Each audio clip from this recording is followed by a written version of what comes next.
Welcome my dear students, ਤੁਹਾਡਾ ਸਵਾਗਤ ਹੈ ਟੈਸਟ ਨੰਬਰ 2 ਦੇ ਵਿੱਚ। ਜੋ ਗਲਤੀਆਂ ਟੈਸਟ ਨੰਬਰ 1 ਚ ਕੀਤੀਆਂ ਹੁਣ ਕੋਸ਼ਿਸ਼ ਕਰਨੀ ਹੈ ਉਹਨਾਂ ਨੂੰ ਸੁਧਾਰਨ ਦੀ। ਪਰ ਜੇ ਫਿਰ ਵੀ ਗਲਤੀਆਂ ਹੁੰਦੀਆਂ ਨੇ ਕੋਈ ਗੱਲ ਨਹੀਂ, ਨੈਕਸਟ ਟੈਸਟ ਆਪਣੇ ਕੋਲ ਹੋਰ ਹੈ, ਉਦੋਂ ਆਪਾਂ ਵਧੀਆ ਪਰਫਾਰਮ ਕਰਨਾ ਹੈ। ਤਾਂ ਸਟੂਡੈਂਟਸ ਹੁਣ ਤੁਹਾਨੂੰ ਸਕਰੀਨ ਦੇ ਉੱਪਰ ਨਜ਼ਰ ਆਉਣਗੇ ਕੁਝ ਸੈਂਟੈਂਸਸ ਤੇ ਤੁਸੀਂ ਵੀਡੀਓ ਨੂੰ ਕਰਨਾ ਹੈ ਪੌਜ਼। ਹਲੇ ਮੈਨੂੰ ਗੱਲ ਪੂਰੀ ਕਰ ਲੈਂਦੇ ਹੋ ਫਿਰ ਪੌਜ਼ ਕਰਨਾ ਹੈ ਤੇ ਇਹਨਾਂ ਸੈਂਟੈਂਸਸ ਨੂੰ ਤੁਸੀਂ ਕਰਨਾ ਹੈ ਟ੍ਰਾਂਸਲੇਟ ਤੇ ਇਮਾਨਦਾਰੀ ਨਾਲ। ਫਿਰ ਦੇਖੋ ਕਿੰਨੇ ਸੈਂਟੈਂਸਸ ਤੁਹਾਡੇ ਸਹੀ ਹੁੰਦੇ ਹਨ ਤੇ ਜੋ ਗਲਤੀਆਂ ਹਨ ਉਹਨਾਂ ਨੂੰ ਧਿਆਨ ਨਾਲ ਦੇਖੋ ਤਾਂ ਕਿ ਅਗਲੇ ਟੈਸਟ ਦੇ ਵਿੱਚ ਫਿਰ ਅਸੀਂ ਇਹਨਾਂ ਤੋਂ ਸਬਕ ਲੈ ਸਕੀਏ ਤੇ ਵਧੀਆ ਪਰਫਾਰਮ ਕਰ ਸਕੀਏ। ਬੈਸਟ ਆਫ ਲੱਕ।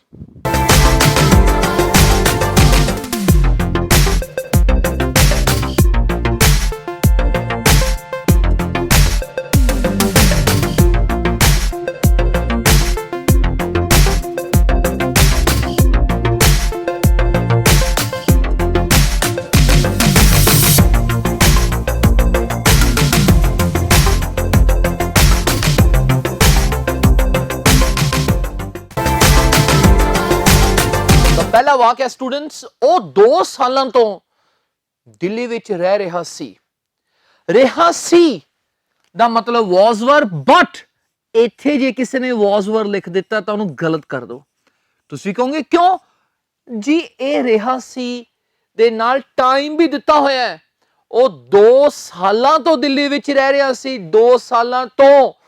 ਇਹ ਪਾਸਟ ਕੰਟੀਨਿਊਸ ਨਹੀਂ ਹੈ, ਇਹ ਹੈ ਪਾਸਟ ਪਰਫੈਕਟ ਕੰਟੀਨਿਊਸ ਟੈਂਸ ਜਿਹਦੇ ਵਿੱਚ ਅਸੀਂ ਲਿਖਦੇ ਹਾਂ had been. He had been living in Delhi. Okay, he had been living in Delhi ਕਿੰਨੇ ਚਿਰ ਤੋਂ ਦੱਸੋ ਤੁਸੀਂ। ਇੱਥੇ for ਲਿਖਿਆ ਕਿ since ਲਿਖਿਆ ਜੀ? for 2 years. Yes, for 2 years. ਇਹ ਆਪਾਂ ਸਿੱਖਿਆ ਹੈ ਜੇ ਸਾਲ ਦਾ ਨਾਮ ਆ ਜਾਂਦਾ, point of time ਆ ਜਾਂਦਾ 2015 2017 1995 1998 ਫਿਰ ਆਪਾਂ ਇੱਥੇ ਸਿੰਸ ਲਿਖ ਦਿੰਦੇ। ਤਾਂ ਇਹ ਜੇ ਗਲਤ ਹੋ ਗਿਆ ਕੋਈ ਗੱਲ ਨਹੀਂ, ਸਬਕ ਲੈਣਾ ਕਿਉਂਕਿ ਚਲੋ ਗਲਤੀਆਂ ਤੋਂ ਸਿੱਖਦੀਆਂ students. he had been living in Delhi for 2 years. ਉਸਨੇ ਤੁਹਾਨੂੰ ਧੋਖਾ ਨਹੀਂ ਦਿੱਤਾ। ਦਿੱਤਾ ਹੈ ਨਹੀਂ ਨਾ ਦਿੱਤਾ ਸੀ ਹੈ, ਕੱਲਾ ਦਿੱਤਾ ਤੇ ਖਤਮ ਹੁੰਦਾ। ਉਸਨੇ ਤੁਹਾਨੂੰ ਧੋਖਾ ਨਹੀਂ ਦਿੱਤਾ ਜੇ ਆ ਦੀ ਆਵਾਜ਼ ਆ ਜਾਵੇ ਨਾ ਪਿੱਛੇ, ਉਹ ਪਾਸਟ ਇੰਡੈਫਿਨਿਟ ਹੁੰਦਾ ਸਟੂਡੈਂਟਸ। ਪਾਸਟ ਇੰਡੈਫਿਨਿਟ ਹੁੰਦਾ ਜੇ ਆ ਦੀ ਆਵਾਜ਼ ਆ ਜਾਵੇ। ਅੱਛਾ ਜੇ ਹੁੰਦਾ ਨਾ ਇਹਦੇ ਪਿੱਛੇ ਹੈ, ਆ ਹੈ, ਫਿਰ ਉਹ ਬਣ ਜਾਂਦਾ ਪ੍ਰੈਜ਼ੈਂਟ ਪਰਫੈਕਟ ਹੈਜ਼ ਹੈਵ ਵਾਲਾ। ਜੇ ਸੀ ਆ ਜਾਵੇ, ਆ ਸੀ, ਪਾਸਟ ਪਰਫੈਕਟ ਬਣ ਜਾਂਦਾ ਹੈਡ ਵਾਲਾ। ਬਸ ਆ ਤਿੰਨਾਂ ਦੇ ਵਿੱਚ ਹੀ ਥੋੜੀ ਬਹੁਤ ਉਲਝਣ ਹੈ ਸਟੂਡੈਂਟਸ ਨੂੰ, ਬਾਕੀ ਕੁਝ ਵੀ ਔਖਾ ਨਹੀਂ। ਸੋ ਮੈਂ ਫਿਰ ਕਹਿ ਦੇਣਾ ਆ ਜਾਵੇ ਪਾਸਟ ਇੰਡੈਫਿਨਿਟ, ਆ ਹੈ ਆ ਜਾਵੇ ਹੈਜ਼ ਹੈਵ, ਆ ਸੀ ਆ ਜਾਵੇ ਹੈਡ। ਹੁਣ ਇੱਥੇ ਕੁਝ ਨਹੀਂ ਆਇਆ, ਇਟ ਮੀਨਸ ਇਹ ਪਾਸਟ ਇੰਡੈਫਿਨਿਟ ਹੈ। ਉਸਨੇ ਤੁਹਾਨੂੰ ਧੋਖਾ ਨਹੀਂ ਦਿੱਤਾ। ਹੀ ਜਾਂ ਸ਼ੀ did not, ਪਾਸਟ ਇੰਡੈਫਿਨਿਟ ਦੇ ਵਿੱਚ ਆਪਾਂ did not ਲਿਖਦੇ ਹਾਂ। ਹੀ ਜਾਂ Shri did not cheat you, ਇਹ ਬਣ ਗਿਆ। ਦੱਸੋ ਜੀ ਤੁਹਾਡਾ ਸਹੀ ਹੈ ਕਿ ਗਲਤ ਹੈ? ਕੀ ਕਿਹਾ? Okay, he did not cheat you. Next is ਅਸੀਂ ਆਪਣਾ ਕੰਮ ਖਤਮ ਕਰ ਲਿਆ ਹੈ। ਹੁਣ ਆ ਗਿਆ ਸਟੂਡੈਂਟਸ ਆ ਹੈ। ਆ ਹੈ means present perfect tense. Yes, ਆ ਹੈ। we have completed ਕਹਿ ਲਓ ਜਾਂ finished ਕਹਿ ਲਓ, third form finished or work, ਇਹ ਬਣ ਗਈ ਇੰਗਲਿਸ਼। ਸੋ ਜੇ ਅਜੇ ਆ ਹੈ ਈ ਹੈ ਇਹ ਹਨ ਤਾਂ ਉੱਥੇ ਅਸੀਂ ਹੈਜ਼ ਹੈਵ ਦਾ ਇਸਤੇਮਾਲ ਕਰਨਾ ਹੈ। we have finished our work. ਕੀ ਤੁਸੀਂ ਕਮਰਾ ਸਾਫ਼ ਨਹੀਂ ਕੀਤਾ ਸੀ? ਦੱਸੋ ਕੀਤਾ ਨਹੀਂ ਸੀ? ਮੈਂ ਵਾਕ ਬਣਾ ਰਿਹਾ। ਕੀ ਤੁਸੀਂ ਕਮਰਾ ਸਾਫ਼ ਨਹੀਂ ਕੀਤਾ ਸੀ? ਆ ਸੀ ਦੀ ਆਵਾਜ਼ ਆ ਗਈ, ਹੈਡ ਲੱਗੂ ਇੱਥੇ। had you not, ਇਹ ਬਣ ਗਿਆ had you not। ਸਾਫ਼ ਕਰਨ ਇੰਗਲਿਸ਼ clean ਤੇ third form cleaned the room। had you not cleaned the room means ਇੱਥੇ a room ਵੀ ਲਿਖ ਦਿੱਤਾ, ਠੀਕ ਹੈ ਕੋਈ ਗੱਲ ਨਹੀਂ। ਕੀ ਤੁਸੀਂ ਕਮਰਾ ਸਾਫ਼ ਨਹੀਂ ਕੀਤਾ ਸੀ, ਜੇ ਹੁੰਦਾ ਕਿ ਤੁਸੀਂ ਕਮਰਾ ਸਾਫ਼ ਨਹੀਂ ਕੀਤਾ ਹੈ, ਆ ਹੈ ਆ ਜਾਂਦਾ, ਫਿਰ ਇੱਥੇ has have ਵਾਲਾ tense ਹੈ ਤਾਂ ਆਪਾਂ ਕਹਿ ਦਿੰਦੇ have you not। so I think clear ਹੈ, had you not cleaned the room। ਉਹ ਖਾਣਾ ਬਣਾ ਚੁੱਕੀ ਹੋਵੇਗੀ, ਚੁੱਕੀ ਹੋਵੇਗੀ ਬੜਾ ਕਲੀਅਰ ਹੈ, ਫਿਊਚਰ ਪਰਫੈਕਟ ਟੈਂਸ। ਜੇ ਨਹੀਂ ਪਤਾ ਲੱਗਦਾ ਤਾਂ ਕਲੀਅਰ ਹੈ, ਦੇਖੋ ਕਿਵੇਂ, ਉਹ ਖਾਣਾ ਬਣਾ ਚੁੱਕੀ ਹੋਵੇਗੀ, ਹੋਵੇਗੀ ਮੀਨਸ ਫਿਊਚਰ, ਚੁੱਕੀ ਮੀਨਸ ਪਰਫੈਕਟ, ਤਾਂ ਬਣ ਗਿਆ ਫਿਊਚਰ ਪਰਫੈਕਟ। ਇਹਦੇ ਵਿੱਚ ਲੱਗਦਾ ਹੁੰਦਾ will have shall have। ਉਹ ਖਾਣਾ ਬਣਾ ਚੁੱਕੀ ਹੋਵੇਗੀ ਦੀ ਇੰਗਲਿਸ਼ ਬਣ ਗਈ she will have made ਜਾਂ prepared ਕਹਿ ਲਓ food। she will have made food ਜਾਂ she will have prepared food। ਕੀ ਉਹ 10 ਮਹੀਨਿਆਂ ਤੋਂ ਇਸ ਪੇਪਰ ਦੀ ਤਿਆਰੀ ਕਰ ਰਿਹਾ ਹੈ, ਕਿ ਉਹ 10 ਮਹੀਨਿਆਂ ਤੋਂ ਇਸ ਪੇਪਰ ਦੀ ਤਿਆਰੀ ਕਰ ਰਿਹਾ ਹੈ ਮੀਨਸ is MR ਨਹੀਂ ਹੈ, ਟਾਈਮ ਦਿੱਤਾ ਹੋਇਆ 10 ਮਹੀਨਿਆਂ ਤੋਂ, ਪ੍ਰੈਜ਼ੈਂਟ ਕੰਟੀਨਿਊਸ ਟੈਂਸ ਨਹੀਂ ਹੈ, ਪ੍ਰੈਜ਼ੈਂਟ ਪਰਫੈਕਟ ਕੰਟੀਨਿਊਸ ਟੈਂਸ ਹੈ।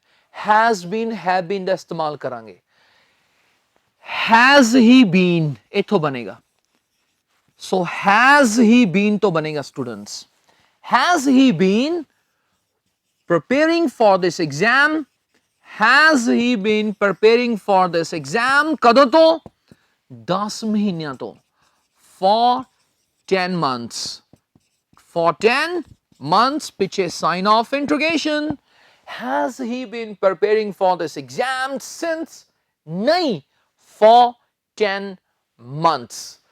ਤਾਂ ਇਹ ਹੁਣ ਤੁਸੀਂ ਦੱਸੋ ਤੁਹਾਡਾ ਠੀਕ ਹੈ ਕਿ ਗਲਤ ਹੈ, ਕੀ ਕਿਹਾ, ਓਕੇ ਠੀਕ ਹੈ ਜੀ, has he been preparing for this exam for 10 months। ਉਹ ਜਨਵਰੀ ਤੋਂ ਪੋਲੈਂਡ ਵਿੱਚ ਰਹਿ ਰਿਹਾ ਹੋਵੇਗਾ, ਹੁਣ ਨਹੀਂ ਰਹਿ ਰਿਹਾ, ਜਨਵਰੀ ਤੋਂ ਰਹਿ ਰਿਹਾ ਹੋਵੇਗਾ। future perfect continuous tense will have been shall have been, will have been shall have been। he will have been, he will have been means ਉਹ ਆ ਕੰਮ ਕਰ ਰਿਹਾ ਹੋਵੇਗਾ। ਅੱਗੇ ਲਿਖਦੇ ਨੇ living in Poland, he will have been living in Poland ਕਦੋਂ ਤੋਂ, ਜਨਵਰੀ ਤੋਂ, since January, since January ਇਹ ਬਣ ਗਿਆ, he will have been living in Poland since January। ਮਹੀਨੇ ਦਾ ਨਾਮ ਆ ਗਿਆ ਨਾ, ਇਹ point of time ਚ ਮੰਨਦੇ ਆਪਾਂ since ਆਏਗਾ, ਜੇ ਆ ਜਾਂਦਾ 2 ਮਹੀਨਿਆਂ ਤੋਂ 4 ਮਹੀਨਿਆਂ ਤੋਂ ਫਿਰ ਆਪਾਂ ਇੱਥੇ for ਦਾ ਇਸਤੇਮਾਲ ਕਰਦੇ। ਉਸਨੇ ਆਪਣਾ ਜੁਰਮ ਕਬੂਲ ਨਹੀਂ ਕੀਤਾ, ਕੀਤਾ ਆ ਤੇ ਖਤਮ ਹੁੰਦਾ, past indefinite ਜੇ ਆ ਜਾਂਦਾ ਨਾ, ਉਸਨੇ ਆਪਣਾ ਜੁਰਮ ਕਬੂਲ ਨਹੀਂ ਕੀਤਾ ਹੈ ਆ ਜਾਂਦਾ, ਫਿਰ ਅਸੀਂ has have ਕਹਿ ਦਿੰਦੇ। ਜੇ ਸੀ ਆ ਜਾਂਦਾ, ਕੀਤਾ ਸੀ, ਫਿਰ ਉਹ had। ਹੁਣ ਕੀ ਹੈ, ਉਸਨੇ ਆਪਣਾ ਜੁਰਮ ਕਬੂਲ ਨਹੀਂ ਕੀਤਾ, past indefinite, past indefinite ਦਾ ਨੈਗੇਟਿਵ ਬਣਦਾ ਹੁੰਦਾ did not ਨਾਲ, he did not। ਤੇ ਕਬੂਲ ਕਰਨ ਦੀ ਇੰਗਲਿਸ਼ ਸਾਨੂੰ ਪਤਾ ਹੈ confess, ਪਿਛਲੇ ਟੈਸਟ ਵਿੱਚ ਵੀ ਸੀ, he did not confess his crime। ਉਸਨੇ ਆਪਣਾ ਜੁਰਮ ਕਬੂਲ ਨਹੀਂ ਕੀਤਾ, he did not confess his crime। ਅਸੀਂ ਮੱਥਾ ਟੇਕ ਲਿਆ ਸੀ, ਲਿਆ ਸੀ past perfect had, ਹੁਣੇ ਦੱਸਿਆ ਅਸੀਂ ਮੱਥਾ ਟੇਕ ਲਿਆ ਸੀ we had। ਮੱਥਾ ਟੇਕਣ ਦੀ English pay obeisance, third farm ਆ ਗਈ paid, we had paid obeisance, OBEISANCE। ਤਾਂ ਸਟੂਡੈਂਟਸ ਕੀ ਬਣ ਗਿਆ, ਅਸੀਂ ਮੱਥਾ ਟੇਕ ਲਿਆ ਸੀ, we had paid obeisance। ਕੀ ਉਹ ਪਹੁੰਚ ਗਏ ਹਨ, ਕੀ ਉਹ ਪਹੁੰਚ ਗਏ ਹਨ, ਇਹ ਹਨ present perfect tense, has have, ਕੀ ਉਹ ਪਹੁੰਚ ਗਏ ਹਨ, have they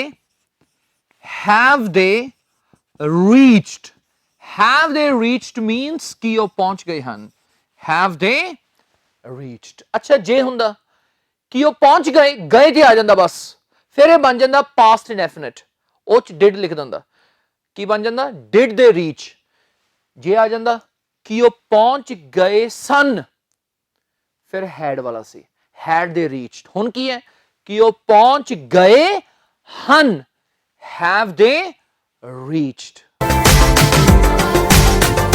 ਕੀ ਉਹ ਵਾਪਸ ਨਹੀਂ ਆਇਆ, ਆਇਆ, ਆ ਤੇ ਖਤਮ ਹੁੰਦਾ, ਜਿੱਥੇ ਆ ਤੇ ਖਤਮ ਹੋ ਜੇ ਪਾਸਟ ਡੈਫਿਨਿਟ। ਕਿ ਉਹ ਵਾਪਸ ਨਹੀਂ ਆਇਆ, did he not, ਇਹ did ਵਾਲਾ ਹੈ। ਬਸ ਇਹਦੀ ਪ੍ਰੈਕਟਿਸ ਮੈਂ ਤੁਹਾਡੀ ਕਰਵਾ ਦੂੰ students. did he not come back, did ਤੋਂ ਬਾਅਦ ਫਸਟ ਫਾਰਮ। ਸੋ ਟੈਂਸ ਤੁਹਾਨੂੰ ਸਾਰੇ ਚੰਗੀ ਤਰ੍ਹਾਂ ਆਉਣ ਲੱਗ ਜਾਣਗੇ, ਬਸ ਇਹ ਟੈਸਟ ਦੇ ਚਲੋ। did he not come back means ਕਿ ਉਹ ਵਾਪਸ ਨਹੀਂ ਆਇਆ, ਜਾਂ come back ਦੀ ਬਜਾਏ ਤੁਸੀਂ ਇੱਥੇ ਰਿਟਰਨ ਲਿਖ ਸਕਦੇ ਹੋ, ਪਰ ਰਿਟਰਨ ਦੇ ਨਾਲ ਬੈਕ ਨਹੀਂ ਲਿਖਣਾ। did he not come back। Next is ਉਹ ਸੋਮਵਾਰ ਤੋਂ ਇਸ ਸਮੱਸਿਆ ਦਾ ਸਾਹਮਣਾ ਕਰ ਰਹੇ ਹਨ। ਰਹੇ ਹਨ ਕਰਕੇ ਕਿਤੇ ਐਦਾਂ ਨਾ ਹੋਵੇ ਤੁਸੀਂ ਦੇ ਆਰ ਲਿਖ ਦੋ, ਨੋ ਚੈੱਕ ਕਰ ਲਓ, ਟਾਈਮ ਤਾਂ ਨਹੀਂ ਦਿੱਤਾ, ਜੀ ਹਾਂ ਟਾਈਮ ਦੇ ਰੱਖਿਆ ਉੱਥੇ ਸੋਮਵਾਰ ਤੋਂ, ਫਿਰ ਇੱਥੇ ਆਰ ਨਹੀਂ ਆਏਗਾ, have been. they have been facing this problem, they have been facing this problem ਕਦੋਂ ਤੋਂ, ਸੋਮਵਾਰ ਤੋਂ, since Monday। ਕੀ ਲਿਖ ਦਾਂਗੇ ਆਪਾਂ ਇੱਥੇ, since Monday। they have been facing this problem since Monday। ਮੈਂ ਕਈ ਸਾਲਾਂ ਤੋਂ ਬ੍ਰਿਲਸ ਐਕਸਪ੍ਰੈਸ ਪੜ੍ਹ ਰਿਹਾ ਹਾਂ,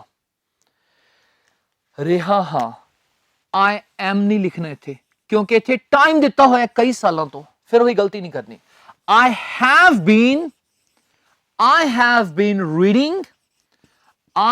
been reading the Brills Express, I have been reading the Brills Express ਕਈ ਸਾਲਾਂ ਤੋਂ, ਸਾਲ ਦਾ ਨਾਮ ਤਾਂ ਨਹੀਂ ਦੇ ਰੱਖਿਆ ਨਾ, ਇਸ ਕਰਕੇ for ਆਏਗਾ, for many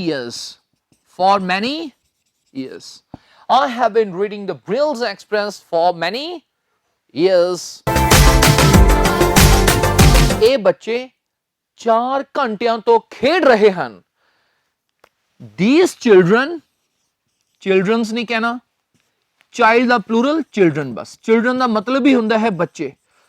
These children have been playing। ਇਹ ਤੁਹਾਨੂੰ ਮੈਂ ਪ੍ਰੈਕਟਿਸ ਕਰਵਾ ਰਿਹਾ ਹਾਂ ਇੱਥੇ, ਇਹ ਟੈਂਸ ਦੀ ਗਲਤੀ ਬਹੁਤ ਕਰ ਦਿੰਦੇ ਨੇ, ਇੱਥੇ ਆਰ ਪਾ ਦਿੰਦੇ ਨੇ, ਆਰ ਨਹੀਂ ਆਏਗਾ, ਟਾਈਮ ਦੇ ਰੱਖਿਆ 4 ਘੰਟਿਆਂ ਤੋਂ। These children have been playing ਜੀ ਕਿੰਨੇ ਟਾਈਮ ਤੋਂ, 4 ਘੰਟਿਆਂ ਤੋਂ, for 4 hours। ਜੀ since ਕਿਉਂ ਨਹੀਂ ਆਇਆ, ਇਹ ਆਪਾਂ ਪੜਿਆ ਹੋਇਆ ਹੈ ਕਿ ਜੇ ਪੁਆਇੰਟ ਆਫ ਟਾਈਮ ਆ ਜਾਵੇ ਫਿਰ since ਲੱਗੇਗਾ, ਜੇ ਹੁੰਦਾ ਨਾ 4 ਵਜੇ ਤੋਂ ਫਿਰ ਆ ਜਾਂਦਾ since। ਹੁਣ ਕੀ ਆਏਗਾ ਇੱਥੇ, for 4 hours।